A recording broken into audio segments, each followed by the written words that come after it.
Hello friends, welcome to my channel. দেশ এবং দেশের বাইরে থেকে যারা আজকে আমার ভিডিওটি কন্টিনিউ করেছেন প্রত্যেককেই gardener tips with Kamal YouTube চ্যানেলে স্বাগতম।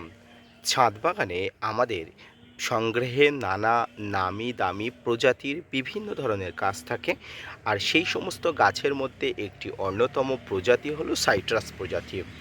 বিভিন্ন নামি দামি দেশি বিদেশি সাইট্রাস প্রজাতির আমরা চারা সংগ্রহ করি এবং এখান থেকে আমরা নানাভাবে কাটিং বা বিভিন্ন ধরনের পদ্ধতিতে চারা তৈরি করি।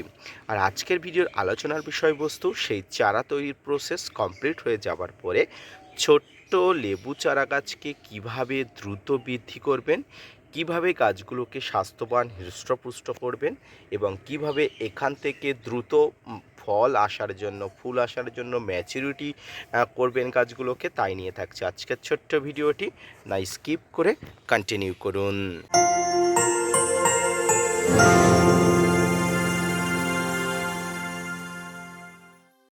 সম্মানীয় দর্শক বন্ধুরা, এই মুহূর্তে ছাদ বাগানে যে লেবু গাছটি দেখতে পাচ্ছেন এটি সম্পূর্ণ কাটিং থেকে তৈরি করা একটি চারা গাছ।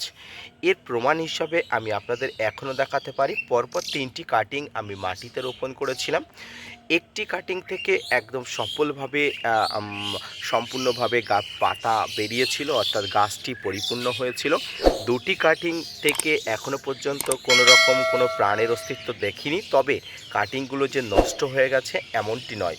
পরীক্ষামূলকভাবে আমি দেখিয়েছিলাম, এখানে একটু নখ দিয়ে আঁচড় দিয়ে দেখেছিলাম এগুলো শুকিয়ে গেছে কিনা। পাশাপাশি সামনের কাটিংটা তো একদম কাঁচা দেখতে পাচ্ছেন। তো যাই হোক, এই কাটিং দুটো আমি এক্ষুনি নষ্ট করতে চাইছি না।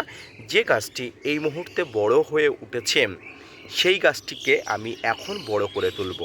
তবে গাছ বড় করে তোলার জন্য আপনাকে পর্যায়ক্রমে যে খাবারগুলো দিতে হবে সেই খাবারগুলো বড় গাছে যেমন ছোট গাছে কিন্তু ঠিক তেমনটি নয়, তবে একই পদ্ধতিতে দিতে হয়।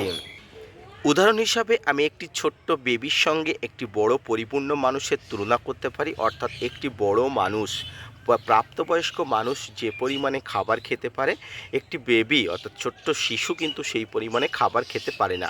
এই গাছটিকে শিশুর সঙ্গে তুলনা করুন। তাই আপনি খাবার তো অবশ্যই দেবেন, কিন্তু খাবার অল্প পরিমাণ খাবার দেবেন। আসুন এবার কি কি খাবার দেবেন আপনাকে বলে দিন। গাছ বেড়ে ওঠার জন্য, স্বাস্থ্যবান হওয়ার জন্য, শাখা পোশাকা বাড়ার জন্য খাবারের ভূমিকা অপরিহার্য। আর সেই খাবারে যেন ম্যাক্রো এবং মাইক্রো সব ধরনের নিউট্রিয়েন্ট থাকে গাছ বেঁচে থাকার জন্য। গাছের স্বাস্থ্য ভালো হবে, শাখা পোশাকা বাড়বে, এমন খাবার যদি আপনি আমাকে কাছে জিজ্ঞাসা করতে চান তাহলে মিশ্র খাবারের উপরে কোনো খাবার আপনি পাবেন না। এই মিশ্র খাবার বলতে কি কি খাবার?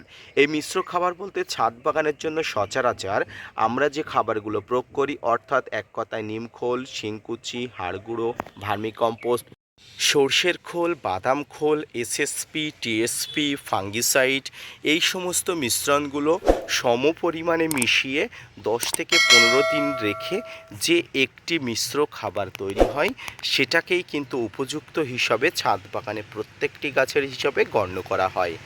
সম্মানীয় দর্শক বন্ধুরা, এই খাবারগুলো ছাদ বাগানে আপনার সংগ্রহে থাকা প্রত্যেকটি গাছে A to Z প্রত্যেকটি গাছে কিন্তু আপনি প্রয়োগ করতে পারেন। বিশেষ করে বেবি গাছগুলোকে বৃদ্ধি করার জন্য আপনি কিন্তু এই খাবারগুলো প্রয়োগ করতে পারেন। এছাড়াও আপনি এই সময় এই বেবি গাছগুলোকে বৃদ্ধি করার জন্য যেটি অন্যতম গুরুত্বপূর্ণ সেটি হলো নাইট্রোজেনযুক্ত খাবার। আপনি তো নাইট্রোজেনযুক্ত খাবার অবশ্যই আপনি দিচ্ছেন এই মিশ্র খাবারে। এছাড়াও যদি আপনি রাসায়নিক হিসাবে নাইট্রোজেন, যেটা আর কি বাজারে যে 45% নাইট্রোজেনযুক্ত সার পাওয়া যায়, সেই নাইট্রোজেনযুক্ত সার অর্থাৎ ইউরিয়া, এটিও যদি আপনি মাঝে মাঝে 2টি 1টি দানা এই যে মাটিটা হালকা করে ভিজিয়ে রেখে যদি দিতে পারেন তাহলে গাছের গ্রোথ একটা খুব সুন্দরভাবে বৃদ্ধি পাবে। যে কোনো গাছের বৃদ্ধি পাওয়ার জন্য নাইট্রোজেনের কিন্তু অত্যন্ত গুরুত্বপূর্ণ ভূমিকা আছে। তাই নাইট্রোজেন অবশ্যই কিন্তু আপনাকে প্রোভাইড করতে হবে। সেটি আপনি জৈবভাবে দিতে পারেন, সেটি আপনি রাসায়নিকভাবে দিতে পারেন, যে কোনোভাবে গাছে বেঁচে থাকার জন্য নাইট্রোজেন অবশ্যই কিন্তু আপনাকে প্রোভাইড করতে হবে।